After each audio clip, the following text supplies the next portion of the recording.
wéy leen di gën a abonné ci chaîne YouTube bii di Syndicalisme TV, la télévision du moment bi leen di jox mboolem xibaar yu wér te wóor ci à temps réel. dal leen ak jàmm ñu koy taxaan yéenekaay xëyndoo tàmbale ko Sud Quotidien yéenekaay bi naka dikkaat ci Sénégal bi nga xamante ne si la muy lim ci ay nit ni ki démb lañ ko daal dee fësal lu tolloog ci 18,126,390 ñoo xamante ne si ñoo fi doon yeewoo ci atum 2023 35% yoo xamante ne si ay ndaw lañu 207,791 étrangers ñoo xamante ne si ay waliyaan lañu dëkkuñu fi daanaka askan naka boy xool ci ñeent naka lañ ko daal dee doublé naka ci population bi ci diiru pa juróom fukki at le Sénégal en chiffre ubbil yéenekaay bi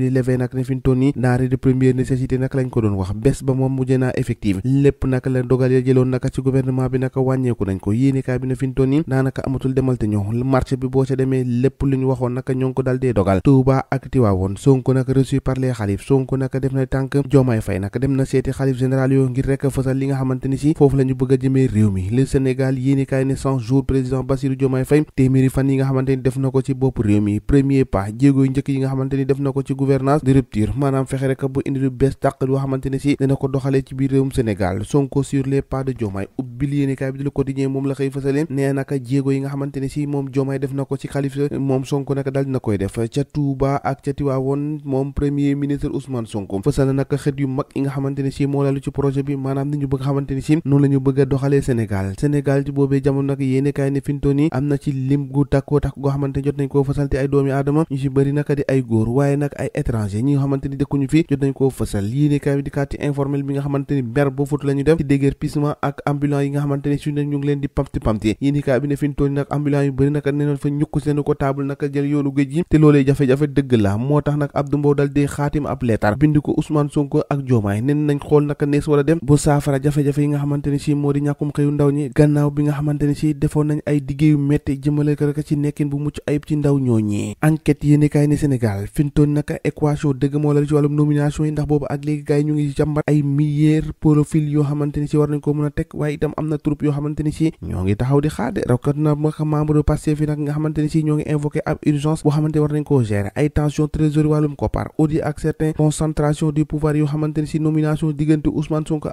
ak Diomaye yéenekaay bi ne quand d'anciens collaborateurs de Macky Sall ñi nga xamante ni si ñoo doon ànd ak Macky Sall yoroon ay ndombo tànk ñu si bëri nag ñoo ngay waaxu nag di tekki si ndombo tànk laataa nag ñu leen koy tekkil témoin xëy di témoigner ak mission d'audit yi nga xamante ni ñu ngi koy amal plus de 30 inspecteurs généraux d'état yoo xamante ni si mobilisé na ab bataillon d'experts yoo xamante ni seeni xam-xam dafa màcc loolu ci wàllum koppar ak wàllum fiscalité nag ñoom ñëpp ndëkk nañ ngir renforcer mbir mi ngir ñu càmbar yorin wi nga xamante ni si Macky Sall yore na ko réew mi loolee lépp nag ci ay koppar ana fan la jaar ak fan la dugg cimetière ak réversation des tombes nag yéenekaay bi ne saturation foofu nag foofu la mbir mi jóge ak ay contentieux yu bëri ndax ay concession xamante ne li ko dalee 7500 francs ak ay frais d'érection yu toll ci wàllum kavu ci 750,000 ngir rek fexe ba ñu waxal la ab tomb boo xamante ne si dañ la koy dencal bu bés boo faatoo nag nga mun caa jote loolu nag indi ay jote ak xataayu ka cimetière yi sëg yu bëri ci réew mi rawatina naka fii ci diwaanu Ndakaaru laas yéenekaay xëy dalal naka ki nga xamante ni moo di Guy Marius Sagna mer naka la def moom yéenekaay bi xëy di ko fësal la ko tax a mer moom député ba moom nag ay question écrite yu bëri yoo xamante ni si jot na koo xaatim booba léegi amul ci benn tontu yéenekaay bi ne loolee rek moo tax naka Guy Marius Sagna dal dee mer ba foto Dakar Express naka toll ni aslaf naka ci taux bi nga xamante ni si moom la ñu am ci fekkoon ni maanaam naka wàlluma ëmb ak imbi yéenekaay bi ne sénégalais moom amatuñu doom lu bëri ndax ñu si bëri ñak ci ñoom benn wala ñaar la ñuy am rek daal day noppi yéenekaay bi ne fintooni jigéenu Sénégal ñu si bëri nag wàllum ëmb ak imbi moom waxatuñ ci dara de lii quotidien dikkaat naka ci Famara Ibrahima Cissé cauchemar des banques